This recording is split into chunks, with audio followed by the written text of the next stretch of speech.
Okay, again, we're still in the Math 120 material, and we're on Project F now. All right, so what we're trying to do over here is, learn how to use Sage in a similar way that it was, with similar material that you did in Math 120, all right? And in Math 120, you did what's called a parametric plot. And I think you probably know parametric plots by hand can be rather difficult to do.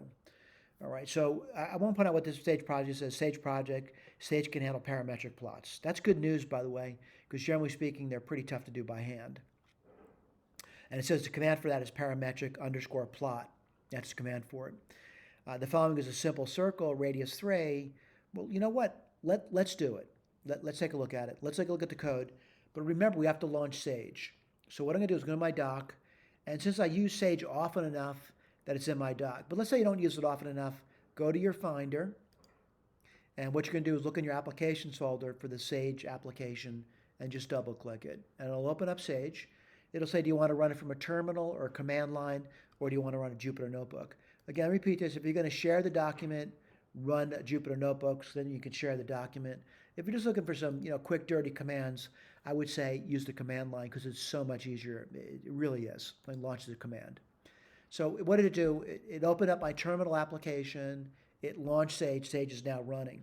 All right. So what I want to do, I'm going to close my Finder window out, and I'm going to look at the code.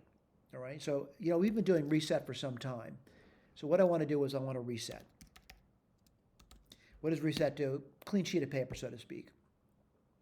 Right. And I'm going to define a parameter t, which is a variable, by the way. It's a variable. And that variable is called t. T is typically indication of time, by the way. It doesn't have to be. So I'm going to say right now I've defined this variable t, and t to me is a parameter. Now I'm going to assign a placeholder p, and I'm going to say it's a parametric plot. And yep, you studied parametric plots in Math 120. Whoops, I made a mistake there. And what is it going to be? Well, it's a list. And the first part of that list is the x-coordinate. Right, what's the x-coordinate going to be? It's 3 star cosine of t. And the second part of the list is going to be the y component. And that's going to be 3 star sine of t. And t is in radian, by the way. So that's my list. The list is x, y. Now what I want to do is I want to tell you what t is going to be. Now t is going to have a range of numbers. Now for example, I'm going to say it goes from 0 to 2 star pi. Now someone says that's an interesting choice of numbers you're choosing over there. I want to tell you the reason I'm using 0 to 2 pi is that both the cosine and sine will go through all of their values between 0 and 2 pi. Now if I hit the return button, I'm hoping for no error messages, and there's no error messages. What I want to do is I want to do p show, though. What's that going to do? It's going to show me what p looks like. And what do I get? I get a picture of a graph of a circle, which is exactly what I was expecting. All right, so I always say one good way to learn software is to play around with it. So what I want to do is I want to go back up here, and I want to change the numbers. And I'm going to change this thing to 0 to 1. And I want to show it, see what happens. That looks pretty weird, doesn't it? Well, I want to point out why it's giving me that. It's only giving me the range of that when I'm just doing t between 0 and 1. All right, I would get a domain and range of that with respect to this picture, by the way. Let me change it again. And what I want to do is I want to change it to the number 3 now. And I want to show that. And I want to point out to you, what are you noticing? You're noticing it looks like a circle, at least part of a circle anyway, but we're kind of stopping. And someone says, what do you mean you're stopping? It only computed up to where t is equal to 3. Now, if I went actually to pi, which is a little bit bigger than 3, it should connect over here. Let's see if we can do that. So I'm going to, instead of say 3, I'm going to say pi. You're going to see a change now. So what's pi? Pi. I want to show that. Well, look at that, like we said. Right, we're getting it over here now. Now, I'm just playing around, by the way. And what's nice about playing around is that, if this was done by hand, it'd be a lot more difficult. But let's go to, I'm going to go to, let's see, I want to go to 3 pi over 2. So that's going to be 3 star pi divided by 2. Right, and I'm going to show it. And I think you have some expectation of what we're going to be seeing over here. And what am I seeing over here? Well, yeah, I'm seeing it. It's the rotation of that is, 3 pi over 2. We're seeing it. All right. Now, again, you can play with other parameters. Like before I say anything about this over here, you notice this is a circle, or at least 3/4 of a circle, radius 3. That makes sense over here. I'm seeing a 3 over here. Let me change it. And what I want to do is I want to go back to I'm going to clear the screen, by the way. And I'm going to just use my up arrow. And I'm going to change this.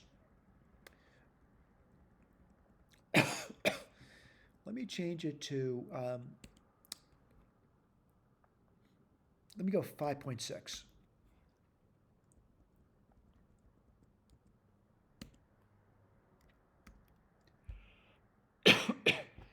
And let me change that, 3 pi over 2 to 2 pi.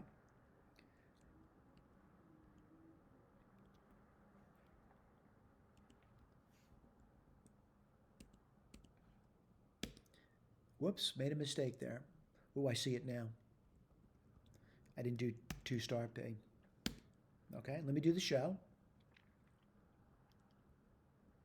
I'm just using the up arrow to do that, by the way.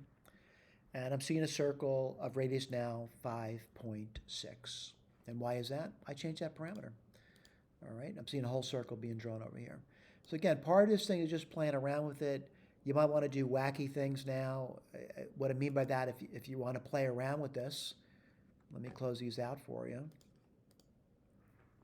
Let me point out what I mean by that. You can do something pretty wacky over here. Like, for example, let me do this over here. T squared minus 2 star t plus 7. And let me do something over here. Let me do t cubed minus t squared plus 3 star t. Boy, that would be a tough one to do in Math 120 by hand. Minus 4. And let's show it. Let's see what happens.